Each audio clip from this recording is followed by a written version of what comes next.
Kamakailan lang, natuklasan ni Hari Sultan na ang Japan ay sumusunod na rin sa yapak ng kanluran.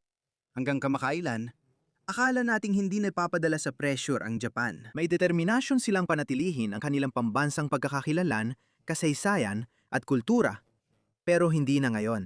Nagustuhan ko dati si punong ministro Takayoshi. Pero ngayon parang binabahan niya ang Japan ng kakaibang uri ng mga migrante. Alam mo, gaya ng lagi kong sinasabi, kung gusto mo ng mga migrante, bakit hindi ka magdala ng mga tao mula sa Norway o Sweden? Alam ko kung bakit. Dahil malinaw na pati mga bansang kanluranin ay may parehong problema sa pagbaba ng birth rate.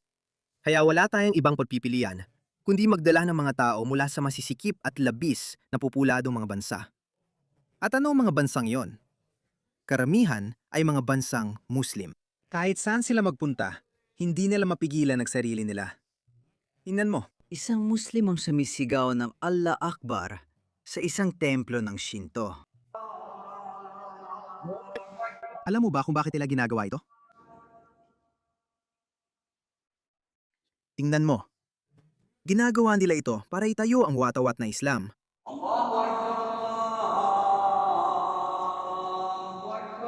Nagpapahayag sila kahit saan. Sa Japan, kahit kakaunti sila, hindi pa rin nila mapigilan ang sarili. Hindi ka ba nag-aalala na baka hindi na dapat gawin ito dahil masama na ang reputasyon natin? Kapag nalaman pa ng mga lokal, baka mapaalis tayo. Hindi nila mapigilan sarili nila. Huwag kang mag-isip ng ganyan. Hindi nila mapigilan ang sarili nila. Kahit saan sila pumunta, pareho lang ginagawa nila na nakita na rin natin sa iba. Panoorin mo ang susunod na video. May grupong konektado sa Pakistan na nagtangkang magtayo ng illegal na mosque sa restricted area sa Saitama Prefecture at binaliwala ang mga Hapones. Wala namang kapangyarihan ang mga taong ito. Kaunti pa lang sila pero hindi nila mapigil ang sarili nila. Ano ginawa ng Japan? Giniba nila ito. Tingnan mo. Tingnan mo yan? Ito ay, hindi ko alam kung pwede kong patugtugin ang audio na ito o hindi. Tingnan mo ito. Ang mosque na ito ay itinayo ng iligal. Kahit ang embahador ng Pakistan, dumalo siya sa seremonya ng pagbubukas. At ngayon sinasabi niya na hindi niya alam na ito ay tinayo ng iligal. Humingi na siya ng paumanhin noon. Ipakita ko ito sa'yo. Hinikayat niya ang mga Pakistani na huwag gawin yon. Pero alam mo naman, likas na sila sa ganun. Alam mo, sabi nila kaya nila gawin ito sa Pakistan. At totoo naman, alam mo ba kung bakit nila ginagawa doon? Kasi kapag nakapagtayo ka na ng mosque ng illegal, wala nang magagawa ang gobyerno. Dahil kapag giniba nila ito, magkakagulo ang mga tao. Dahil dito, naisip ng mga Pakistani na pwede rin nila gawin yon sa Japan. Kaya sila ay nahuli sa Japan na nagtayo ng illegal na mosque sa Kwagu na walang permit. At pati ang embahador ng Pakistan ay dumalo sa pagbubukas. Ngayon, kailangang humingi ng paumanhin sa publiko ang embahada ng Pakistan at pakiusapan ng kanilang mamamayan na sundin ang batas ng Japan at kumuha ng permit bago magtayo ng mosque. Ito ay isang totoong liham na inilabas ng embahada ng Pakistan sa Japan. Hindi nila mapigilan ang kanilang sarili, mga kaibigan. Hindi nila mapigilan ang kanilang sarili. Kaya bakit ninyo sila pinapapasok? Kailan matututo ang mundo? Kaya mas madalas ko nang makita ang mga Islamophobic na aktivistang Hapones na nagpo-post sa social media. Hindi sila umiiral mga isang taon na nakalipas. Hindi talaga. Pakinggan mo ito, babaeng Muslim. Anong opinion mo? Dapat nating hikayatin ng mga tao na huwag pumunta sa Japan. Hindi naman ganun kaganda. Pakiramdam ko, masyadong pinupuri ng mga tao ang Japan. Hindi ako sang-ayon dyan. Sigurado ako dyan. Ano mo sinasabi mo? Sige, una sa lahat, pakiramdam ko talaga na hindi Muslim-friendly ang Japan. Parang hindi talaga. Ayoko kasi hindi siya halal friendly. Sige. Dahil lang hindi ito halal-friendly, dahil lang hindi sila nagsisilbi ng halal na pagkain na hindi naman dapat obligasyon ng kahit anong bansa. Wala namang bansa na dapat may ganoong obligasyon. Hindi ko maintindihan bakit sobrang pag-a-adjust ng kanluran. Sana magpakita kayo ng tapang. Ipagbawal ang halal na pagkain. Uy, sa tingin ko, pagkain ng isa sa top na dahilan, kaya ka pumupunta sa ibang bansa, di ba? Ama, ang astig ng 7-Eleven. Hindi, tama na. Sushi, astig. Hindi ako masyadong mahilig sa ramen. Pero nagsasawa na ang Pito 11 sa mga araw ng tsa. O ano, sinasabi mong sushi ang kakainin natin. Oo, Dapat siya ipadala sa Somalia. ang sushi ay dapat pagkaing dagat. Alam ko na nagsasalita siya gamit ang British accent, pero Ewan ko, mahal. Hindi tama ang mga bagay. Sobra niyo nang ginagamit ang kabaitan ng mga tao. Hindi patas sa sinasamantala niyo ang kabaitan at pagpaparaya ng mga tao. Pero tingin ko, nauubos na ang pasensya nila. Malapit na makikita niyo rin. Pinagbabawal lang ang halal na pagkatay sa mga bansa sa kanluran. Sa tingin ko, may ilang bansa sa kanluran na nagsimula na nito. Sa tingin ko, ano ba, Italy ba yon? Sa tingin ko, Italy, pinagdedebatehan nila. Sa tingin ko, ipagbabawal na nila ang halal na pagkatay. Kailangan din natin gawin yan sa Australia. Kailangan din natin gawin yan sa Amerika. Kailangan din natin gawin yan sa Britanya. Kailangan talagang mangyari yan. Mas interesado ako sa Britanya. At tinanong ko pa yung babae, may baboy ba dito? Patay yung tinapay, tinanong ko, oo, lahat sila sinasabi sa akin, walang baboy. Wala raw, tinanong ko pa tungkol sa tinapay at sabi niya, oo, pero yung kanin, pinakuluan sa tubig ng baboy. Ano ba yung tubig ng baboy? Umuwi ka na. Huwag kang pumunta. Tama siya. Pero paano yung mga migranteng kumupunta roon? Pakiusap, papasukin niyo kami. Magkakapera at magbabayad kami ng buwis. Magiging mabuting mamamayan kami. Pero pagdating nila, Nating may baboy sa pagkain ng mga Griego, kaya kami nalang nagluluto dahil walang halal sa restaurant o supermarket. Sinabihan ko rin mga kaibigan ko na huwag pumunta maliban kung Muslim sila. huwag pumunta dito, hindi tinatanggap ang Islam. Mabuti. Diyos ko! Paparating sila sa Britanya sa susunod na buwan. Pinapanood mo ba ito? Pinapanood niyo ba ito mga tao? Hindi sila titira sa hapon dahil masyadong maraming baboy. Pero hindi naman nagpapakababa ang mga Hapones. Kaya hindi kami uwi sa Somalia o saan man siya galing. Pupunta kami sa Britanya at alam mo ba, tatanggapin sila ng bukas palad. Sinabi ko sa mga kaibigan ko na hindi tinatanggap dito ang Islam, kaya pupunta kami sa Britanya next month. Kailangan din nating hindi tanggapin ang Islam sa Britanya. Yan ang aral dito. Tingnan mo ito, nakakadiri. Sa tingin ko, sinubukan ko nang sabihin ito sa'yo. Ginagawa ng mga Muslim yan kahit sa mga opisina ng kumpanya. Kung may Muslim dito, kailangan niya magdasal. Ganito sila magugas ng paa. Sobrang nakakadiri. Walang Islam sa hapon. Nagkakalat sila kahit saan. Kapag pumasok ka at nakita mong bakit ang daming tubig sa paligid ng lababo o hugasan, yun ang dahilan. Yun talagang dahilan. Kadiri. Kadiri talaga. Pasensya na, pero banyagang kultura ito.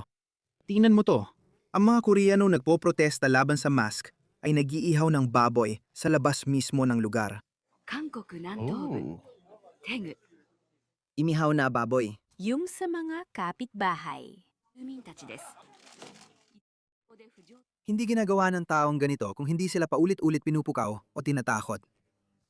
Mga Muslim, tanungin niyo ang sarili niyo. Bakit sawang-sawa na ang lahat sa inyo? Bakit? 足が吊るされ Bakit? Ngayon, ang mga kawawang Sikh ang nadurusa sa Inglaterra dahil iisa lang ang kasalanan na nagawa nila. O, isang malaking kasalanan. 75% ng lahat ng teroristang pag-atake sa UK ay ginagawa ng mga Muslim. Kaya sila galit dahil sa kanila. Pero bukod pa doon, may ginawa ang isang batang Sikh. Kaya alam mo na, tinitingnan na rin sila na parang mga Muslim din. Pero tingnan mo, ganyan talaga. Ganyan gumagana yan. Ganyan ang ugali ng mga tao. Hindi ko sila masisisi. Tingnan mo ito. Kaya tulad ng ibang mga bansa na sinusubukang hugasan ng otak ng mga Hapon. Na sinusubukan ding i-convert ng maramihan ng mga Hapon. Pakinggan mo itong imam na ipinapakita ang kanyang pagkadismaya. Sinasabi niya na ang mga Hapong Muslim ay umaalis sa Islam dahil sa matibay na kulturang Hapones. Magugulat ka na ang pangalawang henerasyon, mahigit 80% ay tumiwalag sa Islam sa Japan. Ang galawang henerasyon, hindi ang ikatlo o ikaapat, mahigit 80% sa kanila ay umalis sa Islam. Sinasabi nila na hindi na sila Muslim o hindi na talaga sila nagsasagawa ng anuman. Bakit mo sa tingin nangyayari yon? O ang pangunahing dahilan ay walang kapaligiran, walang Islamikong kapaligiran. Oo, karamihan sa mga magulang ay nagtatrabaho, pareho silang nagtatrabaho. Sige, ang nanay at tatay ay parehong abala sa trabaho. Inilalagay nila ang mga bata sa paaralan na may napakataas na tradisyon at kultura. Pagkatapos, ang matibay na sistemang ito ay parang humuhubog sa pagkatao, mga ideya at ideolohiya ng mga bata hanggang sa sila ay lumaki. Minsan, mula alas 8 ng umaga hanggang alas 6 o alas 7 ng gabi, sila nananatili roon. Kasi pagkatapos ng klase, pumupunta sila sa Jido Kaiken, kung saan libre silang manatili para gawin ang kanilang mga takdang aralin at maglaro hanggang alas 6 o alas 7. Bakit? dahil abala ang kanilang mga magulang. Umuuwi lang sila para gumawa ng takdang aralin, kumain, maligo, at matulog. Kaya kaunti lang ang oras nila sa kanilang mga magulang na Muslim. Kadalasan, hindi nila pinag-uusapan ang relihiyon dahil pagod na sila at gusto lang magpahinga. Tuwing weekend, namimili at pumupunta sila sa masjid. Halimbawa, inilalaan nila ang Sabado sa mga programa. 1 o 2 oras para sa Quran. Hindi nito kayang labanan ang buong Agos sa buong linggo na sila ay nahahawa sa mga ideya ng hindi Muslim sa pamumuhay ng hindi Muslim. Ano ang natutunan natin dito? Hindi kayang panindigan ng Islam ang mas mataas na ideolohiya. Ibig sabihin ay maging proud ka sa iyong kultura, sa iyong pagkakakilanlan. Huwag mong baliwalain ang iyong mga pagpapahalaga. Huwag kang masyadong mapagparaya sa ibang kultura. Huwag ka lang maging mapagparaya. Hindi ko sinasabi na manakit ka ng tao. Manindigan ka lang at sabihin na ito ang iyong relihiyon o mga pagpapahalaga. Sa aming mga pagpapahalaga, hindi namin tinatrato ang mga babae ng ganito. Hindi rin namin tinatrato ang mga hayop ng ganito. Sabihin mo ito ng matatagang boses. Hindi mo kailangan maging parang, ay, ang cute naman yan. Ayos yan. Lilipat na lang tayo ng tingin. Huwag mong gawin yan. Maging matatag ka. Sa tingin ko, ito lang ang pinagkaiba ng taga-Kanluran at Hapones o Koreano. Dahil sila ay mga kulturang labis na ipinagmamalaki ang kanilang pagkakakilanlan. Hindi ito ginagawa ng taga-Kanluran noon. Pero ngayon, nagsisimula na silang matuto dahil tungkol ito sa sariling kaligtasan. Walang kulturang kusang sumusuko o tinatalikuran ng sarili nito. Hindi pa ito nangyari kahit kailan. Ito lang ang panahong isinagawa ang eksperimento ng multikulturalismo dahil sa hiling ng lokal na kultura. Ikaw ang nagbibigay daan at nagpaparaya para sa kanila. Dahil sa kasaganaan, umasenso ang mga tao. Hindi pa rin nalilimutan ang karanasan ng ikalawang digmaang pandaigdig. Pasensya na, ang mga bangungot ng ikalawang digmaang pandaigdig. Sariwa pa sa alaala ng tao, kaya sinabi nilang hindi tayo magiging makabansa, racist, o nakatuon lang sa sarili. Magiging mas bukas tayo sa labas, mas mapagparaya, mas tumatanggap sa ibang kultura. Magandang halaga ito pero may hangganan din. May mga kulturang mapanupil na papasok at sasakupin tayo. Nagawin nila yon dahil kayo bilang kultura ay nagpasya maging mapagparaya at yakapin ang lahat. Pero ang ibang kultura ay hindi pa nakaranas ng ganoong paglalakbay. Hindi pa nila naranasan yon. Sa katunayan, mas naging malinaw pa nga na sa isip ng mga taong ito, may lehitimong dahilan sila para magreklamo. Halimbawa, sinabi ng Britanya na babayaran nila tayo bilang kabayaran sa pananakop ng ating mga lupa at bibigyan ng pantay na pwesto sa talakayan. Pwede kayong pumunta at manirahan kasama namin bilang mga mamamayang Briton. Sige. Maganda yon. Sige, tinutuwid nila ang pagkakamali nila. At anong kapalit nito? Bawat isa sa dati, lahat ng dating sinakop na komunidad, tingnan mo, galit sila sa Britanya at sinisisi ito sa lahat. Sinasabi nila na kasalanan ng Britanya na pinapasok sila sa bansa at napaalis sila sa lugar nila dahil sa inyo. Hindi nabigyan ng pagkakataon ang mga ninuno ninyo na mapabilang sa isang mataas na sibilisado, masagana at modernong lipunan. Ganito pa sila magpasalamat. Kaya naniniwala talaga ako mga kaibigan. Hindi ganito kumilos ang mga kultura. Ang mga kultura ay palaging may sarili nilang kasaysayan, sarili nilang mga hinaing, at sariling dahilan kung bakit sila kumikilos ng ganoon. Kaya bakit mo kailangang magpakumbaba ng sobra? Wala kang mapapala doon. Hindi ako nagsasabi ng kahit anong radikal. Nasa harap mo lang lahat. Lahat sila ay galit sa'yo. Ang mga Aprikanong-Amerikano, hindi nagpapasalamat sa pagtatapos ng pag-aalipin. Sinasabi nila na may ginawa sa kanila at galit sila. Galit sila sa puting namumuno. Tingnan mo ang lahat ng dating kolonya o mga taong mula sa kolonya na pinagmulan, galit silang lahat sa Britanya. Pumunta pa nga sila sa Australia at kumampi sila sa komunidad ng mga Aboriginal at sinubukan nilang samantalahin ang mga hinaing nila. May mga Muslim sa Australia na hindi marunong mag-Ingles at sinasamantalang hidwaan ng Aboriginal at Anglo-Celtic Australiano. Lumayas kayo, palayasin sila